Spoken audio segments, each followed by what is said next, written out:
বাচ্চার জন্য খেলনা কিনছেন? তাহলে এমন খেলনাই বেছে নেওয়া ভালো যেটা খেলতে খেলতে বাচ্চা শিখবে। আপনার বাচ্চার খেলনার মধ্যে যদি একটা খেলনা এমন হয় যেটা শুধু সময় কাটানোর জন্য না, বরং খেলতে খেলতে শেখায়, তাহলে ম্যাগনেট স্টিক হতে পারে দারুণ একটা অপশন। ম্যাগনেট স্টিক দিয়ে বাচ্চা যখন বিভিন্ন ধরনের শেপ, ঘর, ব্রিজ বা ডিজাইন তৈরি করে, তখন তাদের ক্রিয়েটিভিটি এবং কল্পনা শক্তি অনেক বেশি বৃদ্ধি পায়।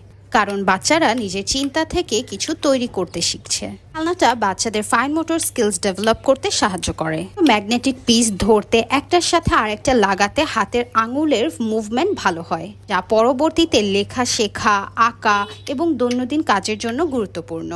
আরেকটা গুরুত্বপূর্ণ বিষয় হলো এই খেলনা বাচ্চাদের কনসেন্ট্রেশন এবং ধৈর্য বাড়াতে সাহায্য করে, কারণ একটা কিছু তৈরি করতে সময় লাগে এবং চেষ্টা করতে হয়। এমনকি ম্যাগনেট স্টিক দিয়ে বাবা মা বাচ্চার সাথে খেললে তাদের সোশ্যাল স্কিলস এবং কমিউনিকেশন স্কিলসও বাড়ে। তবে বাচ্চার বয়স অনুযায়ী সঠিক সাইজের ম্যাগনেট স্টিক বেছে নেওয়া জরুরি এবং ছোট অংশ যেন মুখে না দেয় সেদিকে খেয়াল রাখতে হবে। মনে রাখবেন, খেলনা শুধু বিনোদনের জন্য না, সঠিক খেলনা বাচ্চার শেখার একটা সুন্দর মাধ্যম হতে পারে। তাছাড়া এটার সাহায্যে বাচ্চাকে অনেকক্ষণ ব্যস্ত রাখা যায়, সো মাও একটু ফ্রি টাইম পায় এবং বাচ্চাও সেলফ প্লে টাইম করার সুযোগ পায়। তাই দেরি না করে আপনার বাচ্চার শেখা, খেলার সময় একসাথে পার করতে এই ম্যাগনেট স্টিকটি অর্ডার করে ফেলুন আপনার নাম, ফোন নাম্বার, ঠিকানা দিয়ে আমাদের পেজে।